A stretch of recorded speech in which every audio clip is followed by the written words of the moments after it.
Hey guys, Random Reviews. Today I am reviewing Storm Season. This is the second graphic novel put out by Marvel in the Derrick Storm novels. The private investigator is hired to help a wealthy woman get back the money she lost to a con artist. But what should have been a routine mission quickly spirals out of control when the con artist reaches out to Storm seeking his help finding a missing woman. Haunted by a recording of the woman's scream for help, Storm investigates and soon discovers an international conspiracy reaching further than he ever imagined, perhaps all the way to Claire's strike, a CIA agent the world thinks is dead. So this story had a lot of mystery to it. It had a lot of surprises and twists that it took. I was really excited about it, and you know what? It didn't disappoint.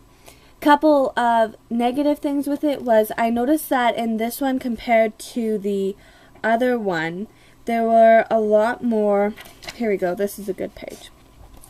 There were a lot more bubbles, like word bubbles, thought bubbles, that they put on the comics, and I don't mind that, but the thing is, it really detracted away from the artwork I found.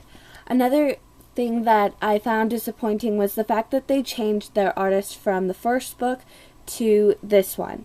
They actually used a new artist, and I understand everybody has their own way of how they design things and they make them their own, but this artist changed a lot of the physical features with regards to the main characters, Derrick Storm being one of them, and it was almost like I was being reintroduced to a new character. On to the character points. You have your main character of Derrick Storm, who somehow I didn't think it was possible, but his character reverted back to being even more immature than in the beginning of the first graphic novel. I thought that at the end of it he had really matured and grown from the circumstances that the first book had, and it just seemed like he really just reverted back in this one, which I didn't think was possible. But it did happen. You get introduced to 3 new women. 2 of them work for Derrick Storm in his company, and the other one is his handler. And even though they may not be seen as much in this book, you're not really given a lot of information about them or backstory or anything. His handler, I have quite a few questions with regards to what was going on with her and why certain things were taking place, and she had to have known about them through the CIA. And his father's also working with him now in his private investigation firm, and I really enjoyed that duology. I thought they made a really good pair, especially when Derrick Storm's not around. You hear other characters state something with regards to his father, and he's like, yeah, you're right. And it's just very interesting seeing him interact a bit more in this graphic novel than the first one. The setting of the story I found did not jump around a lot.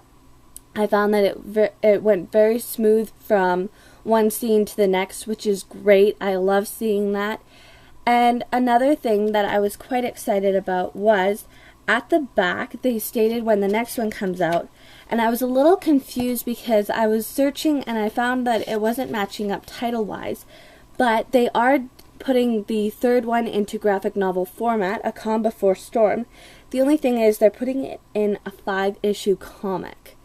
So I'm not too sure how I feel about them taking the one fictional novel and putting it into 5 comics, and I'm not sure if they'll be like the graphic novel or if they'll just be in like what the graphic novels used to be, like the little thin ones. So I'm not sure what's going to take place with that, but I can't wait to see where they're going to further the story and develop it. I was really happy with the ending. Again, it was very mysterious. It left it very open-ended for the next graphic novel, and I was so happy for that. There was one scene where the shock factor hit the roof. I thought, I'm not going to say anything about it, but all I'll state is he said a name, and it's closer to the end of the book, but he said a name, and it just completely shocked me. It was the perfect way for them to have written it, and I really enjoyed how they planned and did this up again with the entire book format. So if you guys are looking for a really good graphic novel and you haven't read the first one, definitely pick up the first one and then go to this one. They're really good graphic novels. They're very action-packed and they do have suspenseful moments. So that is my review. If you guys want to leave a comment down below with anything, feel free, and go pick up a random book and read. Bye guys.